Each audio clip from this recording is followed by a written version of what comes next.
Don't stop me, 'cause I'm having a good time, having a good time. I'm a shooting star leaping through the sky like a tiger, defying the laws of gravity. I'm a racing car. Hello everybody, and welcome to our third part of our look at the Chosen Axes expansion set for Warhammer Underworlds Shadespire. So in our last two videos, we looked at the Fire Slayers themselves and their abilities. We looked at the objective cards that are specific to them. We're going to continue with a look at the objective cards.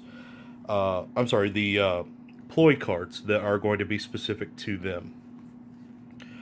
Okay, we will start off with We Shall Not Be Moved. Okay, friendly fighters holding objectives cannot be driven back by the first attack action in the next activation. Given the Fire Slayers' reliance on holding objectives both for most of their glory conditions and being inspired, this is definitely right in tune with that. Major pitfalls here, you're going to have to get the most effect of this, you're going to have to predict your opponent attacking one of your guys that's on an objective. For advanced level players, that's definitely not unusual. It's going to be very difficult, and I think newer players are going to struggle with this until they get more used to the game and used to the meta. But that seems to be right in line with what we've seen so far from the Fire Slayers. Okay. Next, Urgold Boon. Choose a friendly fighter and roll a defense dice. On a roll of shield or crit, so a 50% chance, remove up to 2 wound tokens from them. Otherwise, remove 1 wound token from them. Okay, this is a healing potion. This is exactly the same as a healing potion, but because it has a different name, this means you can have essentially 2 healing potions in your deck. Given that you've only got 4 guys and you definitely want to keep them alive, this is definitely a strong play. Even if you're not trying to go for keeping all of your guys alive, at some point your guys are going to take damage, and you probably don't want that. Definitely a strong option. But really only if you want to double up on the healing potion type effect. Which I personally would love to.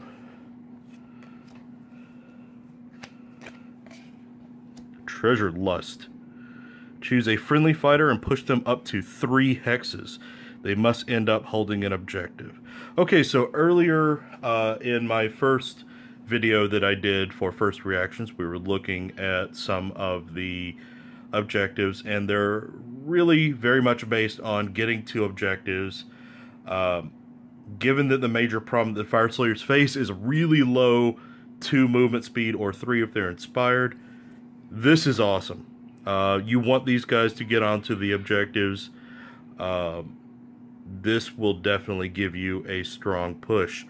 There's also the objective card that we saw earlier that wants 3 charges in your first turn. There's nothing stopping you from charging somebody and winding up on an objective with the bonus from this card. If one of your opponent's figures happens to be standing next to an objective, that you can use that. So this one I'm immediately liking. I almost wish the Poker Guard had it for whenever I was playing them in an objective focus. This nicely circumvents your low movement speed, but you've only got the one of them, and you're going to need to use this at the exact right time.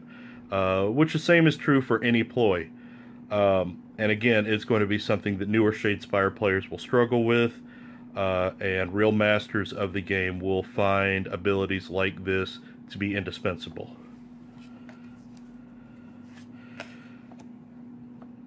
Okay, the Earth Shakes. Choose a fighter and push them 1 hex. Okay, so we've got a generic card that does this. We've got a Stormcast specific card that does this. I believe it's called Peal of Thunder. This is a Fire Slayer specific card, and whenever you have a duplication effect, remember, this means you can have 2 of the same thing in your deck. given that this affects any fighter, your guys, enemy's fighter, this can get somebody onto an objective, this can get somebody off of an objective. Really solid choice. I'm always a big fan of any kind of extra or forced movement options. Played late in a turn, towards the last few activations, this can really mess with your opponent's plans. I like to keep one of these in reserve when I know my opponent is going for an objective, and then pull this at the very last moment to watch them pull their hair out. Slaying Blow. If the first attack action in the next activation is critical, double its damage characteristic. Okay. I'm sure lots of people got excited when they heard double damage. You know, doing that on Fuel Grimnir with his already impressive 3 or 4 damage, not really a big deal. But keep in mind, that's going to take somebody like Tefk, who's doing 2 damage, and ramp them up into 1-hit kill territory. However, more veteran players are going to go, stop, wait a minute. There's an if there. That's a moving part, and those are dangerous. If the first attack action in the next activation, there's more specification, is a critical hit. Right now, there's not any way to ensure a critical hit. So this is going to be a little bit hard to pull off. This is the Babe Ruth calling the shot, home run over the fence. But that being said, there are cards that we've seen. There are activations that will allow extra dice, or there are upgrades that will allow extra dice when you're attacking. And getting into the 3 or 4 dice territory, that's a very high chance of a crit. So do keep that in mind. If you can pull this off, that can be a game changer. Piercing Stare. Whoops, I grabbed 2 cards, sorry. Piercing Stare. Choose an enemy fighter. They cannot make an attack or charge action in the next activation. Alright, just right off the bat, my first time seeing this card, I love it. It is outstanding. Yes, this is another, hey, predict what your opponent's going to do, but it's pretty easy for even a novice Shadespire player to look at his opponent and figure, man, that guy is being set up to charge me. Especially if your opponent is playing a deck built around a lot of upgrades on a single figure, making them awesome, like a Khorne's Champion deck, or even another Fire Slayer's deck with a big scary Fuel Grimnir coming for you. It's going to be really easy to judge when the hammer is going to drop. Also, keep in mind, there's a whole round of next activation ploys being played. You can easily tell when somebody is starting to play ploys. That means they're really pumping up a particular guy. And this cancels all of that. This is the plan ruiner. So if somebody's going for the sack bomb, where Bloodied Sake has now got mighty strength, or great strength, and they put Mighty Swing on him, so you know he's about to charge in and hit 12 guys. You can wait until your opponent exhausts all of his cool goodies, and bam! Your day is ruined. Love it. Okay, moving on. Oathsworn. Reaction. I love reactions. Play this after a friendly fighter's attack action that fails. This fighter can make another attack action, target the same fighter. Okay, we've seen a lot of this. We've seen this with the Stormcast. We've seen it with Undead, with the Necromancer commands. This is a very common mechanic. And in a faction that is definitely going to have some accuracy issues, this is a strong card to include. But again, your major problem is you're only getting one of these. Living Wall. Choose 2 friendly fighters and push them up to 1 hex. They must end up adjacent to one another. Okay, so again, this is helping to really solve the Fire Slayer movement problem.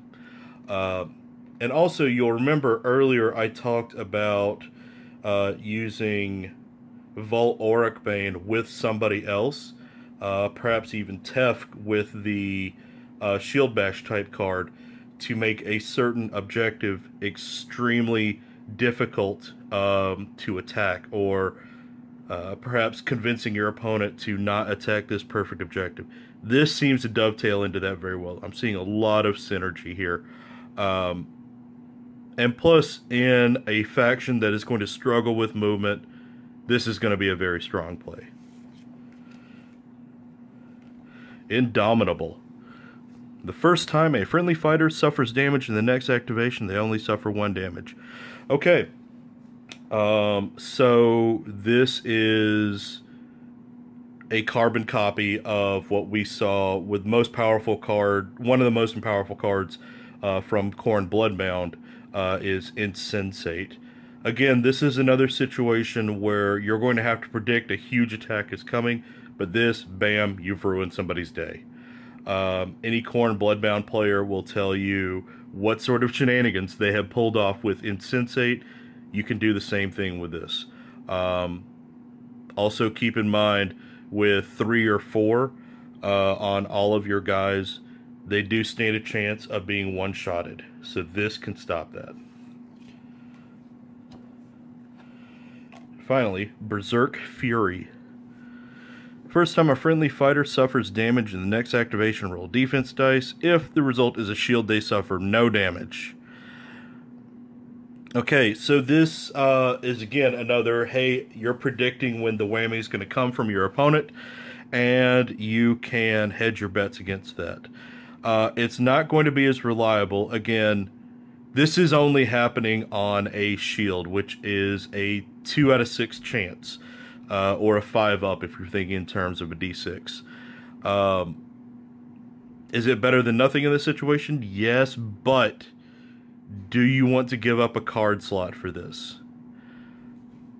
I'm not sure. If you are playing a very defensive Fire Slayer build, which honestly I don't really see the makings for it right now, but this seems right in line with that.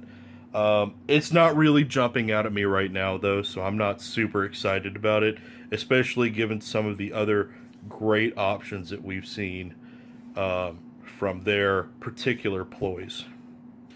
Okay, so that is all the Fire Slayer specific ploys, and with that, and the other 2 videos that I've done on this, we've covered all of the Fire Slayer specific cards.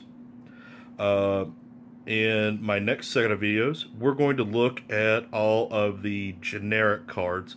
So if you're not planning on playing Fire Slayers yourself, but you're very interested in what those generic cards are going to do to the meta and what they're going to allow you to do with your deck, then those are definitely going to be helpful for you. But in the meantime, thanks very much for watching, and we'll see you in the next video.